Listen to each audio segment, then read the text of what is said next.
सहनशील तभी बनोगे जब ये जान पाओगे कि कोई और है ही नहीं है। जब तक और दिखाई देता है तब तक तुम सहनशील हो ही कैसे सकते हो? और दिखाई देगा तो सहनशील हो पाओगे क्या? और कोई है क्या? अनुकूलता प्रतिकूलता की सत्ता है क्या? किसी और की सत्ता है क्या? आप जहां बात कर रहे हो ये वृंदावन धाम है, और जिनसे बात कर रहे हो ये वृंदावन धाम के रस की कोई और है क्या?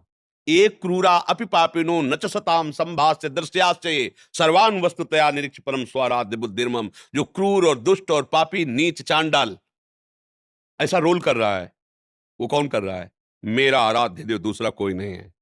सोचो, तुम्हारा दोस्त है, वो नाटक में क्रूर कर्म करने वाला रोल करे, उसे क्या कहते हैं? हाँ, बिलियल, बिलल। हाँ, हमको पढ़े लिखे कम है। अब आप पहचान जाओगे कि नहीं पहचान जाओगे? नहीं पहचान जाओगे? ये अच्छा, ये तो वो है। अब वो जितना क्रूर कर्म करेगा, अब वो वाह यार वाह, कितना सुंदर अभिनय कर रहा है। लेकिन तुम जानते ना, बहुत प्यारा आदमी है, बिल्कुल नशा नहीं करता, बिल्कुल किसी को दुख नहीं देता। पर क्या अभिनय किया है यार, एकदम पूरा। खुश हो जाओगे ना, ऐसे ही भक्त खुश होता है। क्या अभिनय कर रहे हो ठाकुर, मुझे पता है, जितने भी रोल कर रहे हो सब आप ही कर रहे हो, दूसरा कोई नहीं। मत्ता परतरम नान्यत् किंचित् अस्ति धनंजय, मेरे सिवा किंचित मेरे। देखो, एक नाटक है जिसमें बहुत है, लेकिन ये नाटक ऐसा है कि वही डायरेक्टर है, वही मंच है, और वही कला है, और वही कलाकार है, और वही देखने वाला है, और वही दिखाने वाला है। प्रश्न कहां रहा है? अब इतनी जब अगर ज्ञान वृत्ति नहीं होगी तो अध्यात्म मार्ग में हो ही नहीं, और अध्यात्म मार्ग में नहीं तो शयन करना कोई हलवा खाना नहीं है। दूसरे के द्वारा किए हुए प्रतिकार को, प्रतिकूलता को, अपमान को, तिरस्कार को वही महात्मा, वही साधु, वही भक्त, वही जन सह सकता है जिसका संबंध भगवान से है। नहीं सह सकते, नहीं सह सकते। क्योंकि जब इस समझ में अहंकार को आएगा कि मुझे नीचा दिखाया जा रहा है, तो जो भी पावर उसको समझ में आता है सारा पावर झोंक देगा। और जब ये समझ में आ रहा है कि वाह, आप समझ में आ रहे मालिक, कौन कौन से रूप रख के आ रहे हो, क्या क्या कुछ भी कर लो, हमारी नेत्र से बच नहीं सकते। अब तुम छुप नहीं सकते। किसी सूझ वाली आंख ने पहचान की, कण कण में झांकी भगवान। ओ मेरे लाल जी, मेरे प्रीतम, कहां गुस्सा आएगा, कहां गुस्सा आएगा? एक बार एक ऑफिसर घर आया, पत्नी ने कहा पता है आपको, घंटों से इंतजार कर रहे हो, आप इतना विलंब क्यों कर दिए? ओ प्रणय को, उसने पिस्तौल निकाली, गोली भरी, पत्नी के यहां लगाया। ऐसे बोले बताऊं? बोले हाँ, हमें डर नहीं लगता तुम्हारी धमकियों से। बोले क्यों, पिस्तौल असली है, गोली असली है? बोले तुम मेरे प्रीतम हो, इसलिए तुम मजाक कर रहे हो, तुम कर ही नहीं सकते। बोले काला जी, समझ रहे हो ना, मेरे प्रीत, अगर दूसरा रख देता तो प्राण व्याकुल हो जाते, नहीं होते, डर जाता ना।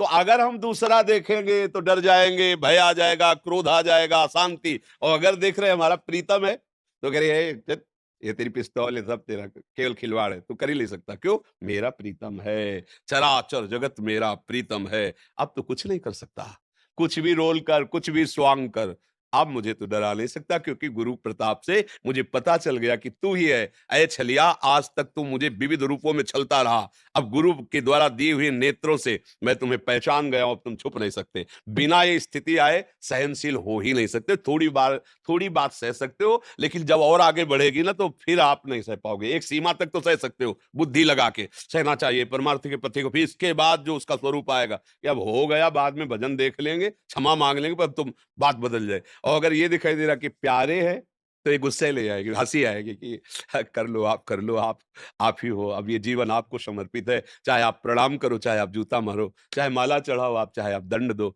नाथ मैं तो आपका हूं। अब आप कुछ भी करो, मुझे समझ में आ गया, आपके सिवा को जीत गया।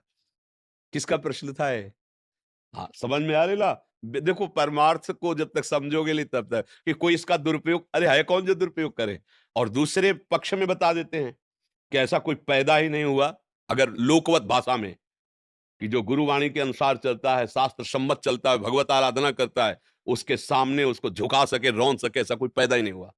अगर हमसे कोई अपराध हुआ है तो उसका दंड देने के लिए भगवान कोई रूप ला करके हमें नीचा दिखाएंगे थोड़ी देर, इसके बाद अगर हमारा कोई अपराध नहीं है, हमसे भी गलतियां होती रहती हैं, तो ऐसा हो सकता है। अगर ऐसा नहीं है तो कोई ऐसा पैदा नहीं हुआ कि रोम भी झुलसा दे। 5 वर्ष का बालक प्रहलाद और त्रिभुवन पति हिरण्यकश्यप, वो हार गया कि करूं तो क्या करूं इसका, कैसे, मतलब क्या करूं समझ में नहीं आ रहा उसके, हर कुछ करके हार गया। और वैसे ही मुस्कुराता हुआ प्रहलाद उत्तर देता है, दैत्यराज। पहले पिताश्री कहते थे, जब देखा भगवान का विरोधी है तो दैत्यराज करके संबोधन किया। तुम जिस भगवान को समझना चाहते हो तेरे में है, खड्ग में है, खम्भ में है। प्रहार किया घूंसे, फाड़ के खंभा ऐसा रूप प्रकट हुए, हम फेंक दिया तलवार और ढाल मूर्छित होके गिर गया केवल देख के।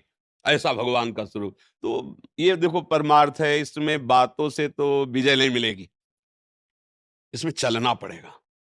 नाम जप करो, अच्छे आचरण करो, बुराइयों से बचो, दूसरों को सुख पहुंचाओ, सब में भगवत भाव करो, अभी आनंद आ जाएगा, सारे पाप नष्ट हो जाएंगे। हृदय हृदय जो जलता रहता है वो पाप है, वो जलाते हैं। और जब निष्पाप हृदय हो जाता है तो एक फूल जैसा रहता है, एकदम आनंद, एकदम आनंद। क्योंकि हमारा स्वरूप है ना सहज सुख राशि, ईश्वर अंश जीव अविनाशी, चेतन अमल सहज सुख राशि।